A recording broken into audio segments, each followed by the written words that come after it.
Hello friends, welcome to learning for YouTube channel. Today class వచ్చేసి maths magic, గణితంతో గమ్మత్తు. మనం TET డిఎస్సికి prepare అవుతున్నాం. టుడే ఫస్ట్ క్లాస్ టెట్ డిఎస్సికి మ్యాథ్స్ స్టార్ట్ చేస్తున్నాము.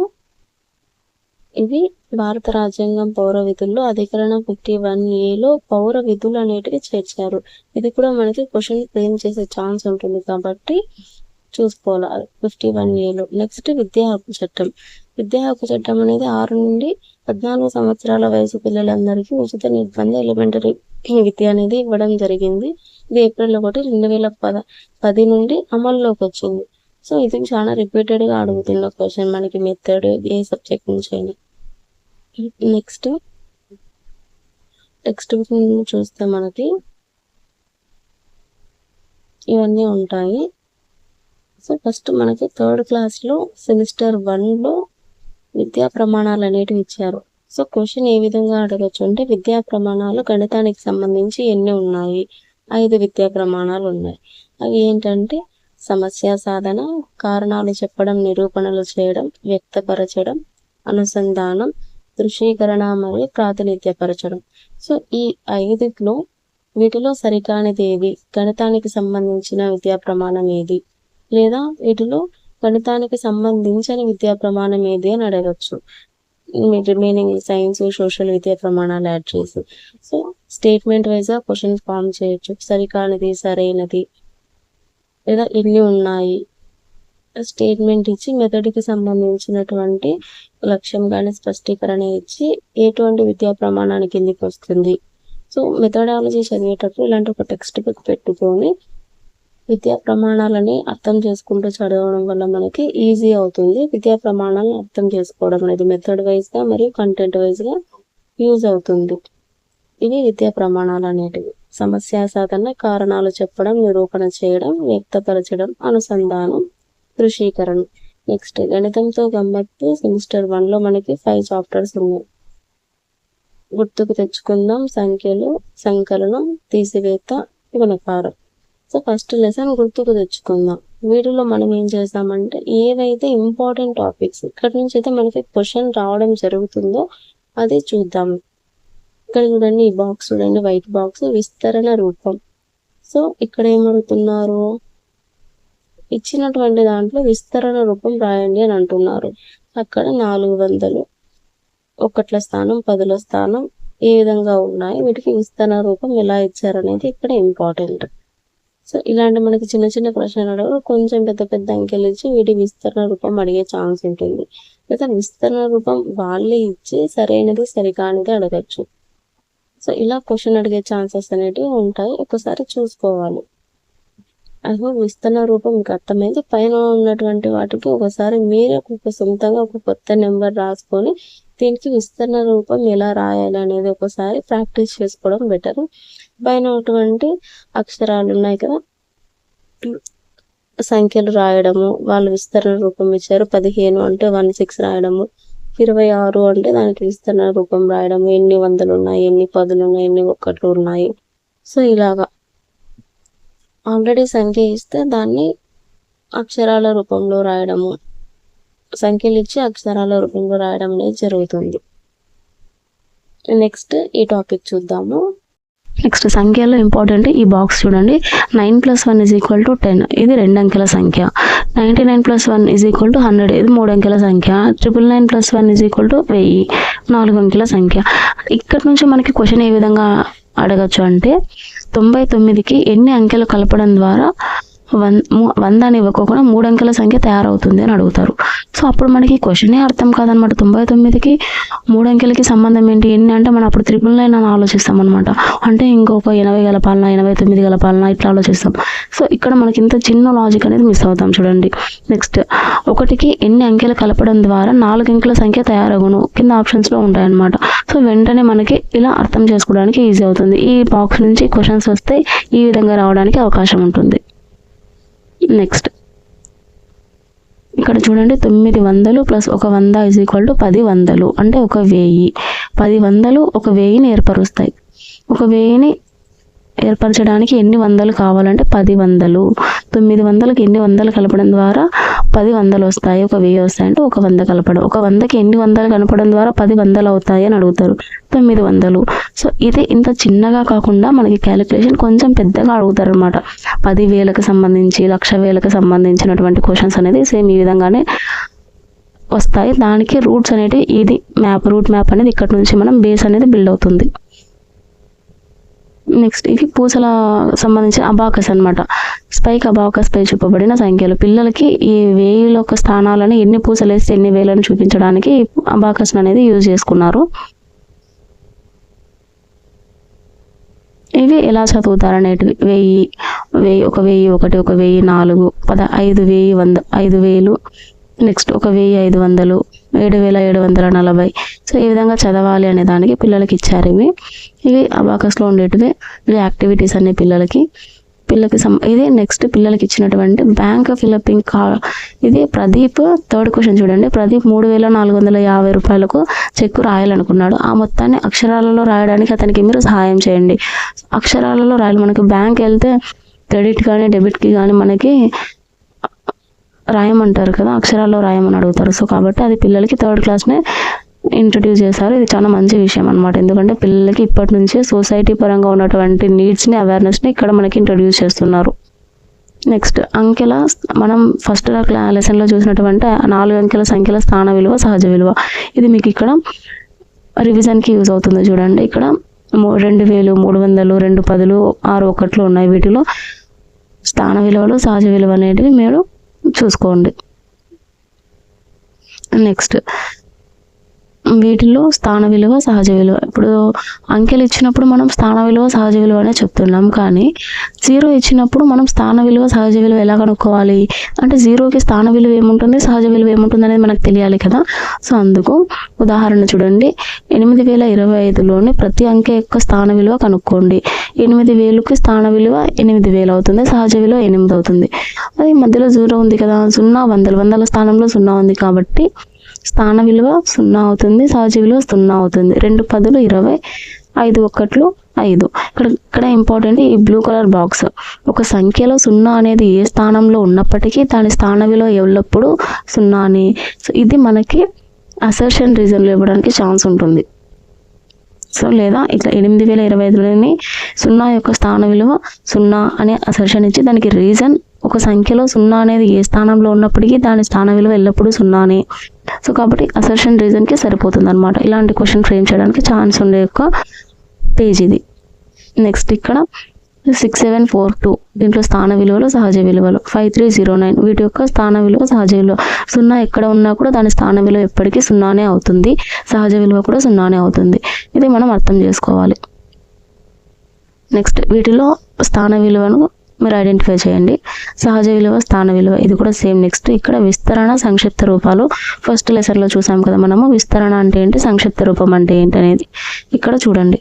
విస్తరణ అంటే ఏంటి అంటే 9,000, 400, 300, 2 1. సో వీటిని మనం స్థానాలను వాటికి ఆపాదించి రాయడం. సంక్షిప్త రూపం అంటే సంఖ్యల రూపంలో రాయడం. వీటికి ఇప్పుడు చూడండి 4,354 యొక్క విస్తరణ రూపం రాయండి అంటే 4,000 + 300 + 50 + 4 1. సో ఈ విధంగా విస్తరణ రూపం అనేది విస్తరించి రాయాలి. నెక్స్ట్ వీటిలో సరైన సంక్షిప్త రూపాన్ని జతపరచాలంటున్నాడు. ఫస్ట్ ఇది ఏముంది 3,465. సో ఇక్కడ 3rd ఆప్షన్ అనేది కరెక్ట్ అవుతుంది. సో ఈ విధంగా మ్యాచ్ చేయడానికి ట్రై చేయండి. నెక్స్ట్ అభ్యాసం 1లో ఇవన్నీ మనకి విస్తరించి రాయడము, స్థాన విలువ చెప్పడము, సంఖ్యలను అక్షరాల రూపంలో రాయడము, విస్తరణ రూపంలో రాయడం అనేటివి ఎక్కువగా ఉన్నాయి. అభ్యాసాలు అనేటివి నేను స్క్రోల్ చేసేటప్పుడు మీరు ప్రాక్టీస్ చేసుకోవడానికి జస్ట్ మధ్యలో హోల్డ్ చేసేసుకొని దాన్ని ప్రాక్టీస్ చేసుకోండి. నెక్స్ట్ కంటిన్యూషన్ పార్ట్కి మీరు ముందుకెళ్ళండి. సేమ్ 6వ క్వశ్చన్ కూడా అంతే. సరైన స్థాన విలువలతో ఖాళీలను పూరించండి. సేమ్ ఇక్కడ ఇచ్చారు, ఆ స్థానం ఎంత ఉందనేది రాయండి. నెక్స్ట్ 7th సంక్షిప్త రూపం అంకెలలో రాయండి. వీటి యొక్క సంక్షిప్త రూపాలు రాసేయండి. ఏమైనా డౌట్ ఉంటే ఖచ్చితంగా నాకు కామెంట్లో చెప్పండి. నేను ఖచ్చితంగా నీకు నెక్స్ట్ వీడియోలో చెప్తాను. ఖచ్చితంగా ఇప్పటికి మీకు అర్థమై ఉంటుంది సంక్షిప్త రూపం అంటే ఏంటి, విస్తరణ రూపం అంటే ఏంటి అనేది. నెక్స్ట్ వీటిలో మనకు ఇక్కడ ఇంపార్టెంట్ టాపిక్ ఉంది చూడండి. వీలైనన్ని 3 అంకెల సంఖ్యలు రాయండి. ఫస్ట్ క్వశ్చన్ చూడండి, 3, 5 మరియు 1 అంకెలను ఉపయోగించి వీలైనన్ని 3 అంకెల సంఖ్యలు రాయండి అంటున్నారు. అంటే అప్పుడు 531, 351, 513, 135 అట్లా ఎన్ని వీలైతే అన్ని 3 అంకెల సంఖ్యలు రాయండి అంటున్నారు. నెక్స్ట్ 4 అంకెల సంఖ్యలు ఏవైనా 5 రాయండి. ఇలా ఇక్కడ మనకి క్వశ్చన్ ఏ విధంగా ఇస్తుంది అంటే కొన్ని అంకెలు అనేటివి మనకి ఇంట్రొడ్యూస్ చేసి, అంటే కొన్ని అంకెలు అనేది ఇచ్చి వీటితో ఎన్ని 3 అంకెల సంఖ్యలు రాయగలం అనే క్వశ్చన్ రావచ్చు. సో అలాంటి క్వశ్చన్ ఇక్కడ నుంచి ఫ్రేమ్ అయ్యే ఛాన్స్ ఉంటుంది. నెక్స్ట్ థర్డ్ క్వశ్చన్ కోడింగ్ ఇచ్చారు. ఏ అంటే 0, బి అంటే 1, సి అంటే 2, డి అంటే 3, ఈ అంటే 4 అలా చూసుకొని వీటి యొక్క వాల్యూస్ అంటే ధరలు చెప్పండి అంటున్నారు. ఇప్పుడు కుర్చీ యొక్క ధర ఏమవుతుంది, డి అంటే 3, ఈ అంటే 4, ఏ అంటే 0 కాబట్టి 340. నెక్స్ట్ ఈ స్లిప్పర్స్ యొక్క ధర ఏమవుతుంది 230 రూపీస్ అవుతుంది. అలాగే మిగతా రెండు కంప్లీట్ చేసేయండి. నెక్స్ట్ ఇది ఆల్రెడీ చూసాం మనం, సంఖ్యలను పోల్చడం అనేది. ఈ నియమాలు చూసేసాము, సంఖ్యలను పోల్చడంలో ఉన్నటువంటి నియమాలు చూసాము. నెక్స్ట్ టాపిక్ ఏంటి, సంఖ్యల క్రమం అనేది. ఆరోహణ క్రమం, అవరోహణ క్రమం అనే దానికి మనం ఇక్కడ సంఖ్యల క్రమం చూడండి. అన్వర్ యొక్క పెట్టుబడి 5,526, సోము పెట్టుబడి 4,690, మాదన్న పెట్టుబడి 3,480, గౌరయ్య పెట్టుబడి 6,370. సో ఎవరు ఎక్కువ పెట్టుబడి పెట్టారు? ఎక్కువ పెట్టుబడి ఎవరు పెట్టారు? గౌరయ్య ఎక్కువ పెట్టుబడి పెట్టాడు. ఎందుకంటే 6,370 రూపాయలు ఉంది. మనం అక్కడ సంఖ్యలను పోల్చి చూసాం కదా, ఏది గ్రేటర్ దాన్ లెస్ దాన్ అని. సో కాబట్టి ఎవరు ఎక్కువ పెట్టుబడి పెట్టారంటే ఎక్కువ సంఖ్య ఎవరి దగ్గర ఉంది? అన్ని 4 అంకెల సంఖ్యలు అయినప్పటికీ మనం ఫస్ట్ అంటే ఎడమవైపు ఉన్నటువంటి అంకె చూసుకుంటే ఫస్ట్ ఏముంది 5, 4, 3, 6. వీటిలో పెద్ద సంఖ్య ఏది 6. కాబట్టి 6,370 అనేది ఎక్కువ అవుతుంది. నెక్స్ట్ ఎవరు తక్కువ పెట్టుబడి పెట్టారు? అందరికంటే తక్కువ పెట్టుబడి పెట్టింది మాదన్న 3,480. తక్కువ పెట్టుబడి పెట్టిన వారి నుండి ఎక్కువ పెట్టుబడి పెట్టిన వారి పేర్లలో వరుసలో రాయండి. అంటే తక్కువ నుంచి ఎక్కువకి వెళ్దాం. తక్కువ నుంచి అంటే ఇప్పుడు ఫస్ట్ మాదన్న, నెక్స్ట్ సోము, అన్వర్, గౌరయ్య. ఇది తక్కువ నుంచి ఎక్కువకి వెళ్ళాం. తక్కువ నుండి ఎక్కువ వరుస క్రమంలో రాయండి అంటే ఇక్కడ చూడండి, చిన్న సంఖ్య నుండి పెద్ద సంఖ్య క్రమంలో ఉన్నాయని గమనిస్తున్నాం కదా అన్ని. దీన్ని ఏమంటారంటే ఆరోహణ క్రమం. పెద్ద సంఖ్య నుండి చిన్న సంఖ్య క్రమంలో ఉంటే ఆ క్రమాన్ని అవరోహణ క్రమం అంటారు. అంటే ఇక్కడ మనకి దీన్ని గుర్తుపెట్టుకోవడానికి ఉన్నటువంటి ఆప్షన్ ఏంటంటే ఒక చిన్న కోడ్. ఆరోహణ అనే పదంలో 4 అక్షరాలు ఉన్నాయి. ఇక్కడ ఆరోహణ అంటే 4 అనేది చిన్నది, అవరోహణ అంటే 5 ఉంటాయి అక్షరాలు 5. సో 5 అంటే పెద్దది, అవరోహణ అంటే పెద్ద నుంచి చిన్న సంఖ్యకి వెళ్ళాలి, ఆరోహణ అంటే 4 ఉంటాయి కాబట్టి చిన్నది, కాబట్టి చిన్న సంఖ్య నుండి పెద్ద సంఖ్య క్రమంలో నెంబర్స్ అనేటివి మనం అరేంజ్ చేసుకోవాలి అనేది ఇక్కడ ఒక చిన్న కోడ్. ఆరోహణ అవరోహణ క్రమం రాయడం అనేది. ఈ ఆరోహణ అవరోహణ క్రమం అనేది ఎక్కడ యూజ్ అవుతుందంటే మనకి నెక్స్ట్ హైయర్ క్లాసెస్ క్యాలిక్యులేషన్లో మధ్యగతం చేయడానికి, బాహుళకం చేయడానికి, వీటిని సరైన ఒక క్రమంలో అమర్చుకోవడానికి యూజ్ అవుతాయి అన్నమాట. దానికి బేస్లో ఉన్నటువంటి రూట్ ఇక్కడ మనకి 3rd క్లాస్లో ఇచ్చారు. ఈ కింద ఇవ్వబడిన సంఖ్యలను ఆరోహణ క్రమంలో రాయండి. 72, 27, 16, 108, 61. సో ఆరోహణ క్రమం అంటే ఏంటి? 4 అక్షరాలే ఉన్నాయి కాబట్టి చిన్న నుంచి పెద్దదానికి వెళ్ళాలి. చిన్నది ఏంటి 16, నెక్స్ట్ 27, ఆ నెక్స్ట్ 61, తర్వాత 72, తర్వాత 108. సో ఇలాగ ఆరోహణ అవరోహణ క్రమాలు అనేది మీరు ప్రాక్టీస్ చేయండి. అవరోహణ క్రమాలు ఇవి పిల్లలకి పైనుంచి కిందికి, కింద నుంచి పైకి, సైడ్కి, చిన్న నుంచి పెద్ద, పెద్ద నుంచి చిన్న అనేది యాక్టివిటీ ఇచ్చారు. నెక్స్ట్ అభ్యాసం 2, సంఖ్యలకు సంబంధించినట్టు అభ్యాసం 2 అన్నమాట. ఇవి సంఖ్యలుగా రాయడం, అక్షరాలను సంఖ్యలో రాయడం, సంఖ్యలను అక్షరాల్లో రాయడం అనేది ఇక్కడ యూజ్ చేశారు. సహజ విలువ, స్థాన విలువ అనేటివి ఉంటాయి. ఆరోహణ అవరోహణ క్రమాలు అనేటివి ఇక్కడ ఇంపార్టెంట్ అనమాట. ఈ 2 లెసన్స్కి సంబంధించినటువంటి ఇవి ఇంపార్టెంట్. ఎన్ని అంకెలు అంటే ఇప్పుడు ఇక్కడ చూడండి 10వ క్వశ్చన్ 1, 1, 9 మరియు 9 అనే అంకెలను ఉపయోగించి వివిధ 4 అంకెల సంఖ్యలు రాయండి. ఎన్ని అంకెల సంఖ్యలు రాయొచ్చు అనేది మనకి క్వశ్చన్ ఫ్రేమ్ అయ్యే ఛాన్స్ ఉంటుంది. నెక్స్ట్ అడిషన్ అంటే సంకలనం. 3rd లెసన్ సంకలనం అనమాట. సంకలనంకి సంబంధించినటువంటి ఇంపార్టెంట్ టాపిక్స్ ఏమున్నాయో చూద్దాం. అడిషన్ అంటే మనకి కూడికలు అనమాట. ఇది అందరికీ ఐడియానే ఉంటుంది, ఎందుకంటే 2 అంకెల సంఖ్యలకు 2 అంకెల సంఖ్యలకు కూడటం. ఇక్కడ క్యాలిక్యులేషన్ పార్ట్ చూడండి. ముందు 1ల స్థానంలో ఉన్న అంకెలను కూడండి, తర్వాత 10ల స్థానంలో ఉన్న అంకెలను కూడండి. అంటే ఫస్ట్ ఇక్కడ బాక్స్ చూస్తే మనకి 1లు 10లు 100ల స్థానం, 60కి 51 కూడితే ఎంత అవుతుంది? నెక్స్ట్ 10ల స్థానంలో 10 10లు కలిపితే ఒక 100 అవుతుంది. కూడికలు అనేవి మనకు తెలుసు. బట్ కానీ వీటిలో మనకి తెలుసుకోవాల్సిన ఇంపార్టెంట్ టాపిక్స్ ఏంటి అంటే ఇట్లా చిన్న చిన్న ప్రాబ్లమ్స్ అనేవి మీకు తెలుసు. ఉదాహరణకు చూస్తే ఒక నెక్లెస్ తయారు చేయడానికి రాణి 87 పూసలను, ఫర్హానా 75 పూసలను కొన్నారు. వీరిద్దరు కలిసి మొత్తం ఎన్ని పూసలు కొన్నారంటే అడిషన్ చేస్తాం, సంకలనం చేస్తాం. 27 75 కలిపితే ఎంత అవుతుంది, 7 1 5 ఎంత అవుతుంది, 8 1 7 ఎంత అవుతుంది అనేది క్యాలిక్యులేషన్ చేసుకోవడం అనమాట. నెక్స్ట్ 3 అంకెల సంఖ్యకు ఒక అంక సంఖ్య కూడటం, 3 3 కలిపితే ఎంత అవుతుంది, 120కి 6 కలిపితే ఎంత అవుతుంది, 126 అవుతుంది. సో ఇలాగా 0 + 6 ఏమవుతుంది, 6 అవుతుంది. ఇది కొంచెం కన్ఫ్యూజ్ అవుతుంటారు. 0 + 6 అంటే 0 అవుతుందా, 6 అవుతుందా, 0 - 6 అంటే 0 అవుతుందా, 6 అవుతుందా, 0 × 6 అంటే ఎంత అవుతుంది అనేది. ఇక్కడ 0 + 6 అంటే 6, ఒకట్ల స్థానంలో 6 ఉంటుంది అనమాట. Anything × 0 = 0నా, 0 × anything = 0నా. సో ఇలా అంటే కన్ఫ్యూజ్ కాకుండా చూసుకోండి. ఇవి అనేటివి మనకి సమ్స్ అనమాట. రమేష్ యొక్క టెలివిజన్ దుకాణంలో 123 టీవీలు ఉన్నాయి. డీలర్ మరో 6 టీవీలు సరఫరా చేశాడు. మొత్తం కలిపితే ఎంత అవుతాయి, 129 టీవీలు అవుతాయి. సో ఇదంతా మనకి అడిషన్కి సంబంధించి ఇంట్రడ్యూస్ చేశారు. ఇవన్నీ మనకి తెలుసు. యాడ్ అనేది మనం చేస్తాము. కాస్త జాగ్రత్తగా సంకలనం అనేది చేసుకోవాలి క్యాలిక్యులేషన్ పార్ట్స్లో. నెక్స్ట్ చూస్తే క్వశ్చన్స్ అనేటివి బ్లాక్ల ఆధారంగా కూడడం, మొత్తం గుడ్ల వరుసలు నిలువుగా అడ్డంగా ఇచ్చి కూడడం అనేది నేర్పిస్తున్నారు పిల్లలకి. వీటిలో మనకి ఇంపార్టెంట్ ఉన్నవి మాత్రం సంబంధించినటువంటి సంకలనానికి సంబంధించినటువంటి ప్రాబ్లమ్స్ అనేవి చూద్దాం. 5th క్వశ్చన్, రామాపురం పాఠశాలలో ఒకరోజు 106 మంది విద్యార్థులు హాజరైనారు. 13 మంది విద్యార్థులు పాఠశాలకు రాలేదు. అయినా ఆ పాఠశాలలోని మొత్తం విద్యార్థుల సంఖ్య ఎంత? సో హాజరైన విద్యార్థుల సంఖ్య 106, పాఠశాలకు రాని విద్యార్థుల సంఖ్య 13. సో 2 కలిపితే ఎంత అవుతుంది, 6 3 9, ఒకటి అలానే వస్తుంది కాబట్టి 119 అనేది ఆన్సర్ అవుతుంది. నెక్స్ట్, ఒక రైలు బండిలోని ఒక బోగిలో 145 మంది ప్రయాణికులు, మరొక బోగిలో 130 మంది ప్రయాణికులు ఉన్నారు.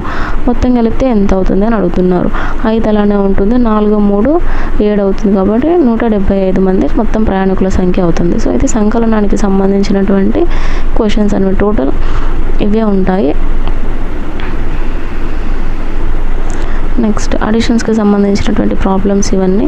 ఒకసారి ఇట్లా ఆపుతున్న చోట ఒకసారి చూసుకుంటే 10 ఒకట్లు కలిపితే ఒక 10 అవుతుంది, ఒక 10 + 7 ఒకట్లు కలిపితే 17 అవుతుంది. సో ఇలా అంటే పిల్లలకి ఇంట్రడ్యూస్ చేశారనమాట. ఏ విధంగా ఒకట్ల స్థానం, 10ల స్థానం, 100ల స్థానంలో మార్చుతూ సంకలనం చేయాలి, అడిషన్ చేసుకుంటూ వెళ్ళాలనేది ఇక్కడ ఇంట్రడ్యూస్ చేశారు.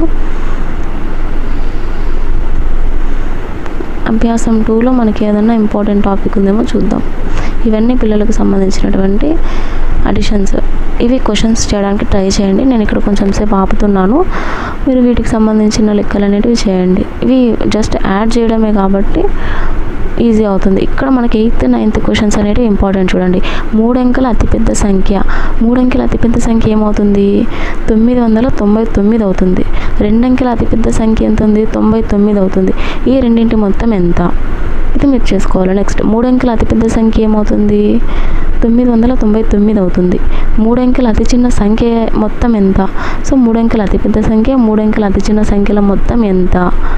సో అతి చిన్న సంఖ్య, అతి పెద్ద సంఖ్యలు చూసుకొని మొత్తం యాడ్ చేయాలి. Next, subtraction, తీసివేత. సేమ్ ఈ విధంగానే ఉంటుంది తీసివేత లెక్కలు కూడా. లెక్కలు మాత్రం మనం ఇక్కడ అబ్జర్వ్ చేద్దాము. అంటే ఈ లెక్కలు అనేవి సేమ్ ఇలానే ఉంటాయి. ఇక్కడ 1 డజన్ అంటే 12 వస్తువులు, ఇది నీకు తెలుసా అని ఇచ్చారు. ఇది మనం ఫస్ట్లో చెప్పాం కదా, 1 డజన్ అంటే 12 వస్తువులని ఈ విధంగా ఇచ్చారు. ఇవి తీసివేసే లెక్కలు అనేటివి ఇచ్చారు పిల్లలకి. ఒకసారి ఇట్లా నేను కొంచెం స్టాప్ చేసిన చోట మీరు ఒకసారి ప్రాబ్లమ్స్ అనేటివి చూసుకోండి. నెక్స్ట్, ఒక చెట్టుపై 247 పక్షులు కూర్చున్నాయి, వాటిలో 42 ఎగిరిపోయాయి. ఇప్పుడు చెట్టుపై ఎన్ని పక్షులు ఉన్నాయి, వీటిని తీసేస్తే 7లో 2 పోతే 5, 4లో 4 పోతే 0, 2 అలానే వస్తుంది. సో కాబట్టి 205 పక్షులు అనేటివి ఉంటాయి. ఈ విధంగా తీసివేత అనేది ఇంట్రడ్యూస్ చేశారు పిల్లలకి.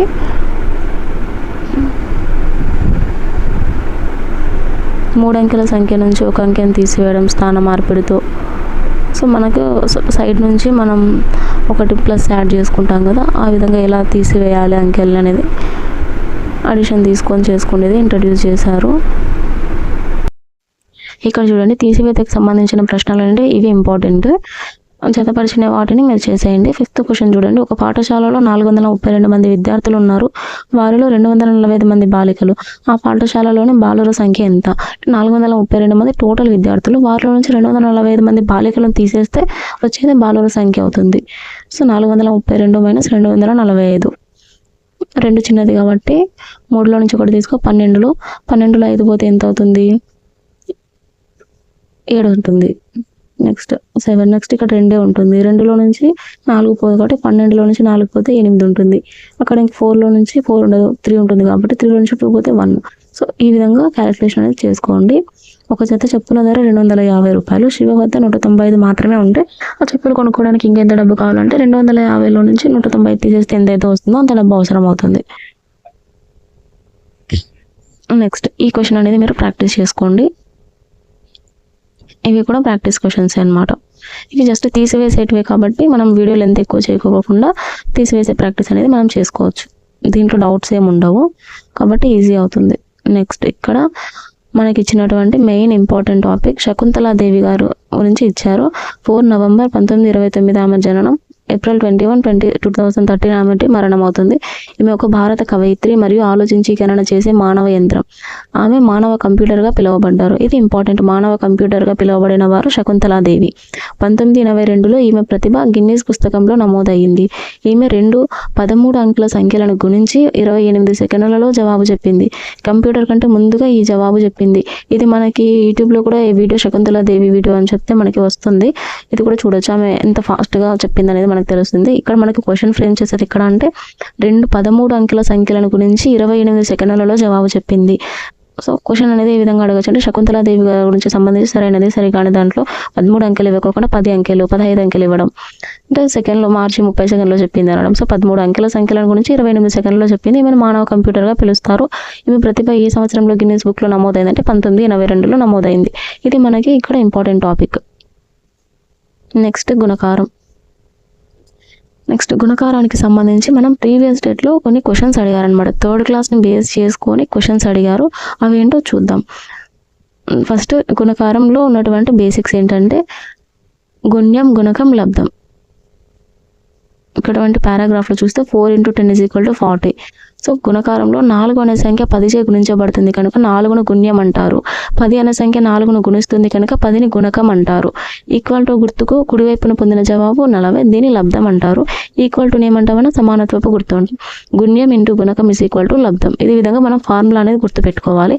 ఈ ఫార్ములా అనేది మనకి కొన్ని అసర్షన్ రీజన్స్లో ఇవ్వడం లేదా సరైనది సరికానది ఇచ్చే దాంట్లో యూజ్ అవుతుంది. క్వశ్చన్ అలా అడిగినప్పుడు గుణ్యం ఇంటూ గుణకం = లబ్ధం అని అవుతుంది.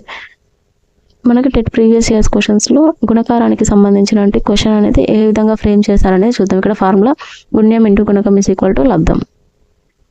ఈ క్వశ్చన్ చూడండి. ఇది మనకి 3rd క్లాస్ బేస్ రూట్ నుంచి తీసుకొని ప్రిపేర్ చేసిన క్వశ్చన్. ఇది టెట్ ప్రీవియస్ ఇయర్ క్వశ్చన్ అనమాట. ఇది ఫిబ్రవరిలో జరిగినటువంటి టెట్ క్వశ్చన్. ఒక గ్రంథాలయంలో ఒక కబోర్డ్ నందు 63 పుస్తకాల చొప్పున 48 కబోర్డులు కలవు. గ్రంథాలయంలోని మొత్తం పుస్తకాల సంఖ్య అంటే 63 × 48 చేస్తే మనకు ఆన్సర్ వస్తుంది 3024. నెక్స్ట్ సెకండ్ క్వశ్చన్ కూడా సేమ్. ఒక పళ్ళెంలో 54 ద్రాక్షలు ఉన్నాయి. 44 పళ్ళెలలో మొత్తం గల ద్రాక్షల సంఖ్య. సో 54 × 44. సో ఈ విధంగా మనకి క్వశ్చన్స్ అనేది ఫ్రేమ్ చేయడం జరిగింది. సో 3rd క్లాస్ నుంచి ఉన్నటువంటి బేస్ రూట్లో గుణకారం, సబ్స్ట్రాక్షన్, సంకలనం వీటి నుంచి కూడా క్వశ్చన్స్ అనేది తయారు చేస్తారు. మనం ఇప్పటి వరకు విన్న క్లాస్లో మనము ఎన్ని క్వశ్చన్స్ ఎలా ఫ్రేమ్ చేయగలము అనేది చూద్దాము.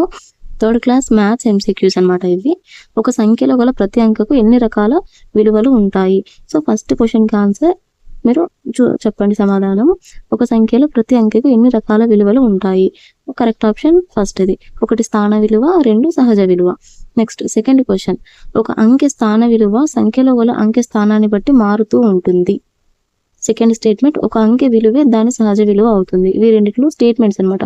2 సరైనవి, 2 సరికావు. స్టేట్మెంట్ 1 మాత్రమే సరైనది, స్టేట్మెంట్ 2 మాత్రమే సరైనట్టు ఇస్తాయి కదా. అలాంటి రకమైన ప్రశ్న ఇవ్వడానికి ఛాన్స్ ఉంటుంది. Next third question.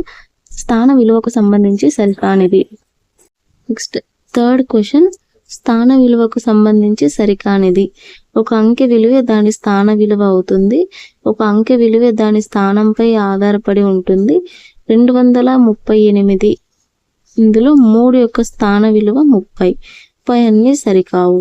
సో ఇక్కడ సరికానిది ఏది అని అడుగుతున్నారు. ఒక అంకె విలువే దాని స్థాన విలువ అవుతుంది అనేది రాంగ్. ఇక్కడ ఒక అంకె విలువే దాని సహజ విలువ అవుతుంది, స్థానం అనేది మారుతుంది. నెక్స్ట్, క్రింది సంఖ్యలను ఆరోహణ క్రమంలో రాయండి. ఆరోహణ అంటే 1 2 3 4 ఉన్నాయి కాబట్టి చిన్న నుంచి పెద్దదానికి వెళ్ళాలి. ఇక్కడ వీటిలో అన్నిటికంటే చిన్నది ఏది? 630. 630 అనేది ఆప్షన్లో ఉంది, ఇక్కడ థర్డ్ ఆప్షన్లో ఉంది. Next 684, next 796, 2011. సో ఇక్కడ కరెక్ట్ ఆప్షన్ థర్డ్ ఆప్షన్ అవుతుంది. నెక్స్ట్, ఇక్కడ చూడండి, 9కి ఏ నెంబర్ కలపడం ద్వారా 2 అంకెల సంఖ్య తయారవుతుంది. 99కి ఒక అంకె కలపడం ద్వారా 3 అంకెల సంఖ్య తయారవుతుంది. సో ఇలాగా 4 అంకెల సంఖ్య తయారవ్వడానికి 1000లో నుంచి ఎన్ని అంకెలు తీసేయాలి, ఇలాంటి క్వశ్చన్ అడగడానికి ఛాన్స్ ఉంటుంది. ఇంత చిన్న చిన్న నెంబర్స్ కాకోకుండా మనకి 100, 1000 ఇలా పెద్ద పెద్ద నెంబర్స్ అడిగి ఛాన్స్ ఉంటుంది. నెక్స్ట్, 900 ప్లస్ ఒక 100 కలిస్తే ఆన్సర్ ఏమవుతుంది? 1000. దీనికి మరొక రూపం ఏంటి? 1000కి ఇంకో విధంగా ఏం చెప్పగలం? 100 వందలు, 1000 వందలు, 10 వందలు, ఒక 100. సో 1000 అంటే ఎన్ని వందలు ఉంటాయి? 10 వందలు ఉంటాయి. నెక్స్ట్, 7th క్వశ్చన్, 8025 అను సంఖ్యలో 0 స్థాన విలువ సహజ విలువ 0 అంటే 2 కూడా సున్నానేనా? దీంట్లో 0 యొక్క స్థాన విలువ సహజ విలువ 2 సున్నానే. ఇది ఒక స్టేట్మెంట్. దానికి రీజన్ ఏంటి? ఒక సంఖ్యలో 0 అనేది ఏ స్థానంలో ఉన్నప్పటికీ దాని స్థాన విలువ ఎల్లప్పుడూ సున్నానే. సో కరెక్టే కదా. కాబట్టి 2 స్టేట్మెంట్, దానికి రీజన్ 2 కరెక్టే అవుతాయి. నెక్స్ట్, గుర్తులకు సంబంధించి ఇది ఎక్కువను సూచించే గుర్తు, ఇది ఎక్కువను సూచించే గుర్తు, సమానత్వపు గుర్తు, ఇది తక్కువను సూచించే గుర్తు. వీటిలో సరికానిది ఏది అని అడుగుతున్నాడు. వీటిలో సరికానిది ఏది అవుతుంది అప్పుడు? ఇది గ్రేటర్ దాన్, ఇది లెస్ దాన్. లెస్ దాన్ అంటే ఏంటి? తక్కువను సూచించాలి కదా. సో కాబట్టి ఇది సరికానిది అవుతుంది. సో ఇవి అండి టుడే క్వశ్చన్స్ అనేటివి. 3rd క్లాస్కి సంబంధించినటువంటి ఈ 2 చాప్టర్స్కి సంబంధించి క్వశ్చన్స్ ఒకవేళ ఫ్రేమ్ చేస్తే ఇలా చేయొచ్చు. ప్రీవియస్ ఇయర్స్ క్వశ్చన్స్ అనేటివి చూసాము, ఏ విధంగా అడుగుతారనేది. నెక్స్ట్ క్లాస్లో అడిషన్, సబ్ట్రాక్షన్, మల్టిప్లికేషన్, డివిజన్కి సంబంధించిన 3 లెసన్స్ అనేటివి 3rd క్లాస్లో ఉన్నాయి. రిమైనింగ్ వీడియోలో ఆ 3 లెసన్స్ కంప్లీట్ చేయడం జరుగుతుంది. ఎవరైతే మ్యాథ్స్ గురించి భయపడుతున్నారో వాళ్ళు కంపల్సరీగా ఈ వీడియోస్ ఫాలో అవ్వండి. ఎందుకంటే ప్రతి లైన్ టు లైన్ బేసిక్స్ నుంచి మనం స్టార్ట్ చేస్తున్నాం కాబట్టి మీకు యూజ్ అవుతాయి. నెక్స్ట్ వీడియోకి మీరు చేయాల్సింది ఏంటి అంటే, ఖచ్చితంగా మీరు 2 టేబుల్ నుంచి 20 టేబుల్ వరకు టేబుల్స్ అనేటివి బాగా నేర్చుకోవాలి. మ్యాథ్స్ రావాలంటే ఫస్ట్ ఉన్నటువంటి ట్రిక్ ఏంటంటే టేబుల్స్ అనేటివి మనకి వచ్చిండాలి. టేబుల్స్ వస్తే క్యాలిక్యులేషన్ పార్ట్ అనేది ఈజీ అవుతుంది. సో ఫ్రెండ్స్, తప్పకుండా మీరు క్యాలిక్యులేషన్ పార్ట్ని ఈజీ చేసుకోవడానికి టేబుల్స్ని నేర్చుకొని నెక్స్ట్ వీడియోకి ప్రిపేర్డ్గా ఉండండి. చేయకూడదు. టుడే వీడియో 3rd క్లాస్కి సంబంధించినటువంటి ఇంపార్టెంట్ టాపిక్స్ అని డిస్కస్ చేశాము. మీకు ఇంకా ఏమైనా డౌట్స్ ఉండి క్లారిఫై కాకపోతే కింద కామెంట్లో చెప్పండి. ఈ వీడియో మీకు నచ్చినట్టయితే లైక్ చేయండి, షేర్ చేయండి, సబ్స్క్రైబ్ చేసుకోండి. డైలీ మన వీడియోస్ అనేది మన ఛానల్లో 5 PMకి ఈవినింగ్ అప్లోడ్ చేయడం జరుగుతుంది. వాచ్ డిఎస్సికి ప్రిపేర్ అయ్యే వాళ్ళకు షేర్ చేయండి, యూస్ఫుల్ అవుతుంది. ఎక్కువ మందికి రీచ్ అవ్వడం జరుగుతుంది కాబట్టి కంటెంట్ అనేది ఎక్కువ రీచ్ అవ్వడానికి ఛాన్స్ ఉంటుంది. Thank you for watching. Please like, share and subscribe. Thank you.